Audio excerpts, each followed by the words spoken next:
This is Dr. Rashawn, and welcome to Ready to Be Brave. Today, we're diving into what might be the most challenging question in leadership today. How do we lead ourselves before attempting to lead others? We're here with Kevin Baker. Kevin, your work spans from corporate boardrooms to community healing circles. What's the first step in authentic self-leadership? Thank you for the question. Radical honesty.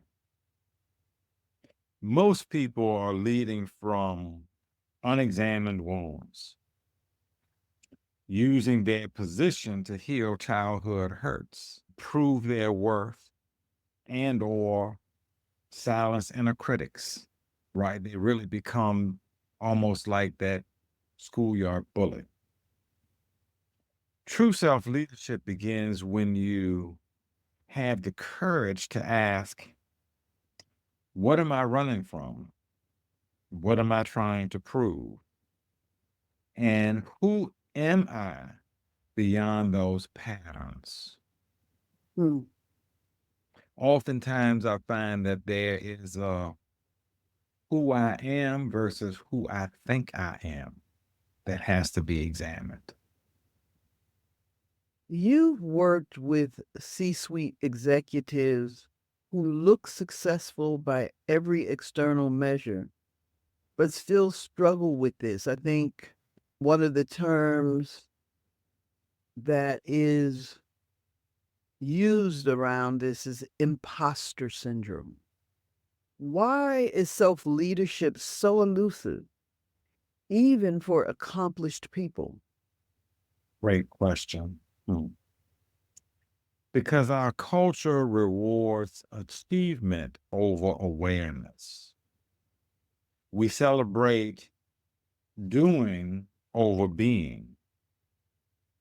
But here's what I've observed: the most powerful leaders aren't those with the most impressive resumes. They're those with the deepest capacity to stay present, even when everything around them is in chaos.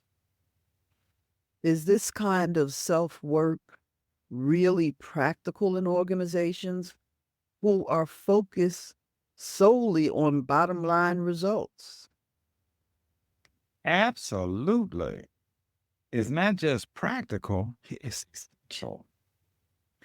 Research consistently shows that leaders who lack self awareness create toxic cultures, have high turnover, and decreased innovation, all of which impacts productivity and profit and all of those things. The emotional intelligence gap costs organizations billions. This isn't spiritual luxury, it's an organizational necessity for wellness. Not only individual wellness, group wellness, and organizational wellness. You've talked about leading from integration rather than fragmentation.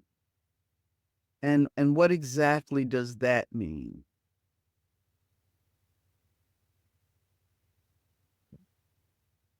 It means bringing your whole self to your leadership, not just parts deemed quote unquote professional. There's a saying, everywhere I go, there I am.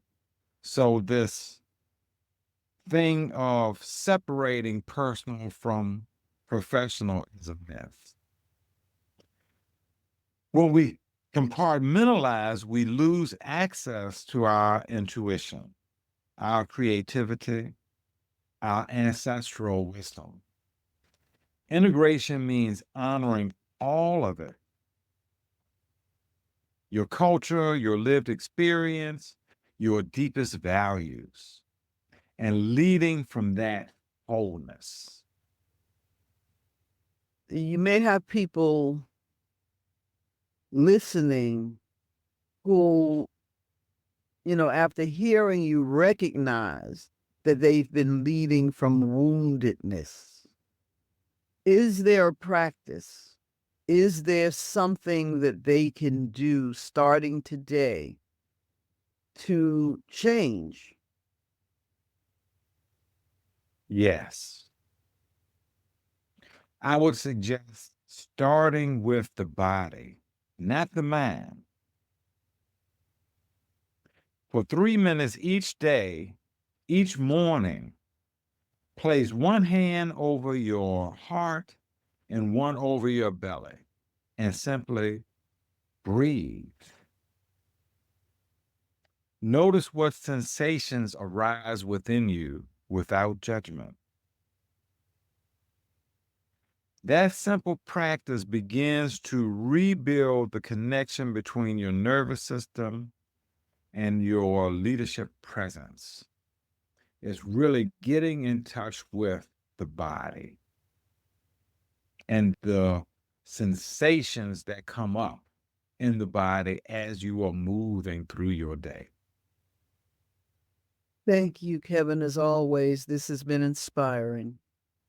In our next episode of Ready to Be Brave with Kevin Baker, we challenge the checkbox approach to culture.